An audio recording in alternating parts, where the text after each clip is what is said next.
अच्छा जी, अस्सलाम वालेकुम। मेरा आज का टॉपिक जो है पावर पॉइंट में है home tab and insert tab. तो चलें स्टार्ट करते हैं।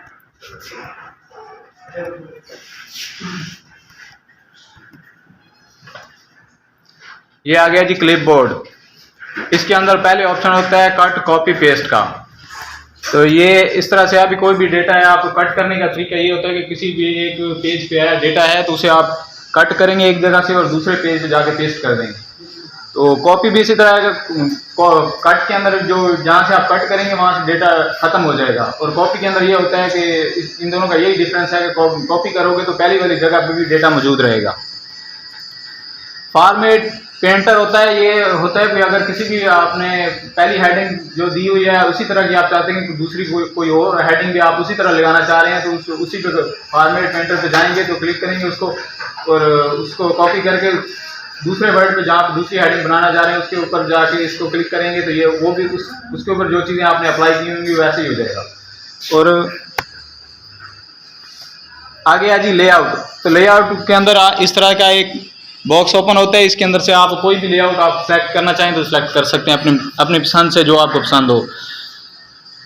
रीसेट साइज एंड फॉर्मेटिंग, इसके अंदर आप साइज और रीसेट करते हैं या फॉर्मेटिंग करते हैं। आगे सेक्शन है, चेंज सेक्शन नेम, इसके अंदर सेक्शन का नेम वगैरह चेंज होता है।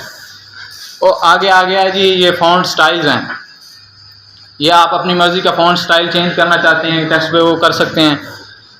उसको बोल्ड करना चाहें बोल्ड कर सकते हैं, अटैलिक करना चाहें अटैलिक होता है, फिर अंडरलाइन इसको कर सकते हैं। और टेक्स्ट शेडो होता है, एस लिखा हुआ होता है इस तरह से टेक्स्ट शेडो, इसका शेड आ जाता है नीचे, मतलब भी तो कोई भी वर्ड लिखते हैं तो उसका साया आ जाता है बैक साइड पे। तो स्ट्राइक थ्रो होता है, उसके दरमियान में लाइन लग जाती है। तो ये होता है करैक्टर स्पेसिंग, इसके अंदर मतलब वर्ड्स की ना स्पेसिंग बढ़ाने के लिए होता है अल्फाबेट्स के अंदर। तो आगे चेंज केस है, मतलब आप केस चेंज कर सकते हैं लोअर अपर इस तरह से। तो आगे आ जी फॉन्ट साइज है, इसके अंदर आप टेक्स्ट का साइज इंक्रीज भी कर सकते हैं डिक्रीज भी कर सकते हैं।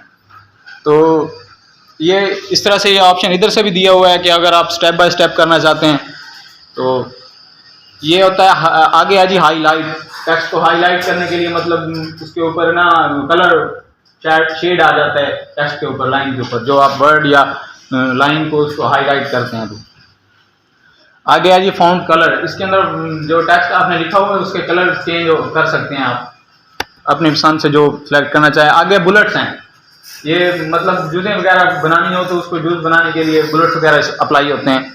आगे आप हैं लाइन नंबरिंग है, आप चाहते हैं कि जो आप टेक्स्ट लिख रहे हैं हर लाइन पे नंबरिंग हो तो वो भी हो सकती है, लगा सकते हैं। लिस्ट लेवल है वो उसको अपनी मर्जी से आप सेट कर सकते हैं। और आगे आ जी लाइन स्पेसिंग, अगर आप लाइन स्पेसिंग आप चाहते हैं कि थोड़ी सी बढ़ाना चाह रहे हैं या उसको क्लोज करना चाह रहे हैं तो वो कर सकते हैं। ऐड एंड रिमूव कॉलम है, इसके अंदर आप कॉलम आप चाहते हैं कि दो लाइनें आपने टेक्स्ट लिखा हुआ है पैरा के अंदर एक और कॉलम ऐड करना चाह रहे हैं तो वो भी कर सकते हैं। तो इसके ऊपर जाएंगे तो दरमियान में स्पेस मिलेगी, आप जहाँ पे अपना नया कॉलम वगैरह जो ऐड करना चाह रहे हैं, भूल गया है कोई चीज़ तो बंदा ऐड करना चाह रहे तो वो कर सकते हैं। आगे है जी टेक्स्ट को अलाइन करने के लिए, टेक्स्ट को सेंटर में अलाइन का मतलब होता है सेंटर में लेके आना, सेंटर में अलाइन करना होता है, सेट करना होता है। आगे है जी जस्टिफाई होता है, जस्टिफाई मतलब भी बेतरतीब डेटा है जो आगे पीछे हुआ तो आप कहते हैं कि सारा एक तरतीब के साथ आ जाए तो उसके लिए इस्तेमाल होता है जस्टिफाई। टेक्स्ट डायरेक्शन है, इसकी डायरेक्शन टेक्स्ट की डायरेक्शन चेंज करने के लिए होता है, मतलब लेफ्ट साइड से या राइट साइड पे डायरेक्शन ले जाने के लिए या उसको उर्दू में कन्वर्ट करने के लिए किसी और लैंग्वेज में। तो आगे होता है लेफ्ट अलाइन या राइट अलाइन होता है, तो उसके साइड पे लेफ्ट साइड पे लेके जाते हैं टेक्स्ट या राइट साइड पे टेक्स्ट को लेके जाते हैं।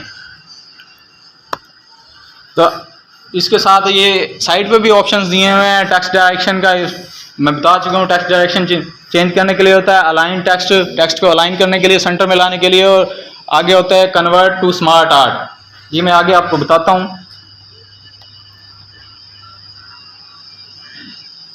आगे जी शेप्स, तो शेप्स इस तरह से शेप्स आ जाएंगी। आप अगर शेप्स का इस्तेमाल करना चाहते हैं तो यहाँ से इस तरह से ये एक टेबल ओपन हो जाता है, इसके अंदर काफ़ी सारी शेप्स वगैरह पड़ी होती हैं, आप अपनी पसंद से जो आप इस्तेमाल करना चाहते हैं इन करंट सिचुएशन इस्तेमाल कर सकते हैं।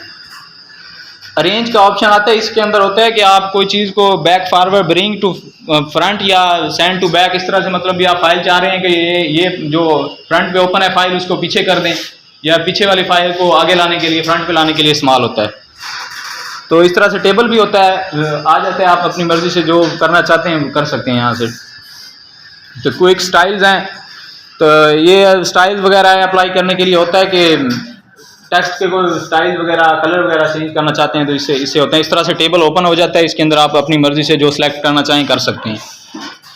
शेप आउटलाइन है, इसके अंदर टेक्स्ट हो या कोई शेप है उसकी आउटलाइन आप ख़त्म करना चाह रहे हैं, डबल करना चाह रहे हैं या उसका कलर चेंज करना चाह रहे हैं, तो इस तरह से ये बॉक्स ओपन होगा, इसके अंदर से आप सिलेक्ट कर सकते हैं जो आप इन करंट सिचुएशन तो कर सकते हैं। तो आगे आ जाएगी ड्राइंग,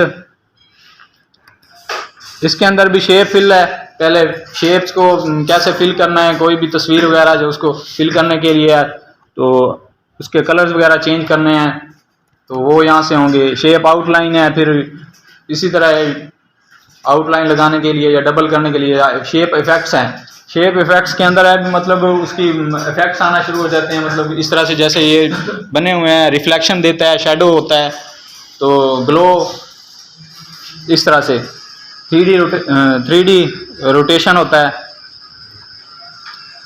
आगे आ गया जी इंसर्ट टैब, यहाँ पे पहला ऑप्शन है न्यू स्लाइड्स का, तो आप अपनी मर्जी से मतलब पेज जो स्लाइड्स वगैरह सेलेक्ट करना चाहते हैं, इस तरह से टेबल ओपन होगा, इसके अंदर मुख्तलिफ स्लाइड्स पड़ी हुई हैं, अपनी मर्जी से आप स्लाइड सेलेक्ट कर सकते हैं। आगे टेबल्स वगैरह इंसर्ट करने के लिए इंसर्ट टेबल है, ड्रा टेबल है, एक्सेल स्प्रेडशीट है। इस तरह से आप कोई भी चीज़ इस्तेमाल करना चाह रहे हैं आप तो कर सकते हैं। यार साइलेंट सी हो। आगे इमेजेस है, आप पिक्चर्स वगैरह अपने पीसी से लेना चाह रहे हैं, इंसर्ट करना चाह रहे हैं तो कर लेंगे। ऑनलाइन पिक्चर्स का ऑप्शन है, ऑनलाइन पिक्चर्स लेना चाह रहे हैं तो वहाँ से होते हैं। यहाँ पे स्क्रीनशॉट है, ये आप स्क्रीन से अगर डेस्कटॉप से कोई स्क्रीनशॉट लेके इंसर्ट करना चाह रहे हैं, मतलब आप पूरे पीसी की पूरी स्क्रीन नहीं लेना चाह रहे, पूरी स्क्रीन का स्क्रीनशॉट नहीं लेना चाह रहे डिस्प्ले का, तो किसी एक ऑप्शन का या किसी छोटी उसके अंदर से कट करना चाह रहे हैं तो पीस को इस तरह से कट कर सकते हैं। फोटो एल्बम है, इसका वही है पिक्चर, ये जो है इसी तरह पीसी में से आप पिक्चर्स लेंगे। इलिस्ट्रेशन है आगे, इसके अंदर ये शेप्स हैं, शेप्स आ जाएंगी अपनी पसंद से। और स्मार्ट आर्ट है, स्मार्ट आर्ट इस तरह से ये बॉक्स ओपन हो गया, ये बने हुए आपको नज़र आ रहे होंगे स्मार्ट आर्ट, इस तरह से दिख रहे हैं, तो आप अपनी मर्जी से जो सिलेक्ट करना चाहें इस्तेमाल कर सकते हैं। आगे है जी चार्ट, इसका इस्तेमाल एक्सेल में होता है, ये किसी भी चीज़ के मतलब उसका जाहिर करने के लिए इस्तेमाल होता है, किसी का भी रिजल्ट वगैरह या इस तरह से व्यू इस तरह बढ़ रहा है या कम हो रहा है, इस तरह से। आगे टेक्स्ट बॉक्स है, ये टेक्स्ट बॉक्स होता है, इसके अंदर टेक्स्ट लिखने के लिए इस्तेमाल होता है, मतलब जिस तरह से आप उसको मर्जी चाहे रोटेट कर सकते हैं, लेफ्ट राइट या ऊपर से नीचे या नीचे से ऊपर, मतलब जिस तरह डायरेक्शन देना चाहें हो जाएगी। हेडर फुटर है, ये हेडर जो टॉप में पेज के टॉप में हेडिंग लगाने के लिए इस्तेमाल होता है, फुटर पेज के बॉटम में होता है। कोई भी आप लिंक वगैरह देना चाह रहे हैं या पेज नंबरिंग या कोई भी अपना फीडबैक देना चाह रहे हैं इस तरह से। तो वर्ड आर्ट है, इसका इस्तेमाल ये होता है कि टेक्स्ट को रोटेट करता है और उसकी डायरेक्शन वगैरह चेंज करने के लिए। तो डेट एंड टाइम है, ये कहीं पे आप टेक्स्ट लिख रहे हैं तो उसके अंदर टाइम और डेट वगैरह इंसर्ट करने के लिए इस्तेमाल करते हैं यहाँ पे। तो स्लाइड नंबर्स है, ये होता है पहले जैसे वर्ड में था कि पेज को नंबरिंग देने के लिए यहाँ पे स्लाइड को नंबरिंग दी जाती है। तो आगे ऑब्जेक्ट्स है, ये ऑब्जेक्ट्स वगैरह होते हैं इसके अंदर, देखेंगे आप। सैम्बल्स है, इसके अंदर इक्वेशंस हैं, ये मैथ के फार्मूले वगैरह होते हैं, ये कहीं पे आप इस्तेमाल कर रहे हैं तो ये कर सकते हैं।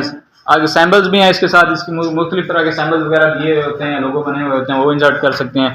आगे है जी वीडियो, ये इसके अंदर आप वीडियो वगैरह भी इंसर्ट कर सकते हैं, बनानी हो तो। ऑडियो रिकॉर्डिंग है, इसके अंदर आप रिकॉर्डिंग वीडियो भी रिकॉर्ड करते हैं, ऑडियो रिकॉर्डिंग करते हैं। स्क्रीन रिकॉर्डिंग है, इसके अंदर वीडियो जो आती है स्क्रीन की आप चला रहे हैं तो एनिमेशन वगैरह लगा के उसको रिकॉर्ड करने के लिए इस्तेमाल होता है।